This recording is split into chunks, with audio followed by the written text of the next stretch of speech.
Ashama harka fuuni akkam jirtu. Kun qophii daldalaa Dooyi Miidiyaatiin torban qilleensarra isiniif oolu yeroo ta'u, Dooyi Miidiyaan dargaggoota kalaqa hojii garaagaraa fi daldala garaagaraa irratti hirmaatan qabatee kan isiniif dhiyaatudha. Sababiin isaas kaka'umsa hojii isiniif ta'a jennee gatii yaadaniifidha. Marree akkan sila isiniif kaasee ture Dooyi Miidiyaan dargaggoota kalaqa adda addaa qaban isiniif immoo seenaa milkaa'inaa isaanii hiruutiini kan biyya keessaaf kan biyya alaa jiran kaka'umsa hojii akka isiniif ta'aniif isinii dhiyeessina. Har'as egaa dargaggeettii ogeessa kaameraa yookiin ogeettii kaameraa taate beekamtuu taate Aayidaa Mul'unaa seenaa milkaa'inaa ishee qabannee isiniif dhiyaanneerra.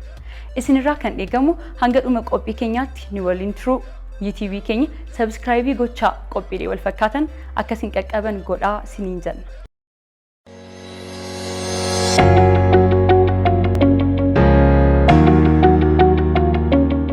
Yeroon yerootti seenaa milkaa'inaa dhageenyu ta'a. Aayidaa Mul'unaa jedhamti.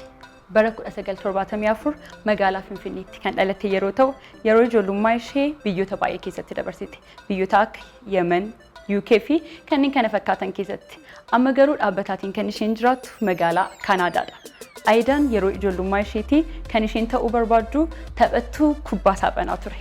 Garuu yaadi ishee kun fiixaan hin baane. Sababiin isaa guyyaa tokko barsiisaan aartii ishee kaameraa bitee kenneef. Guyyaa sanaa kaasee kaameraa irratti hojjechuu jalqabde. Yeroo sanatti egaa Aayidaan barumsa sadarkaa lammaffaa barachaa turte.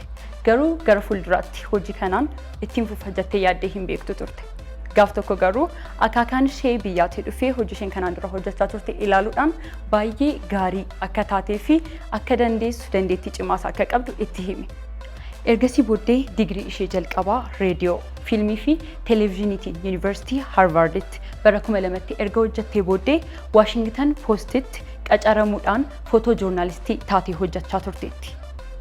Ergasii booddees gara Finfinneetti deebi'uudhaan dhaabbata Dastaa yookiinis Developing and Educating Society Through Arts kan jedhu dhaabuu dandeesseetti.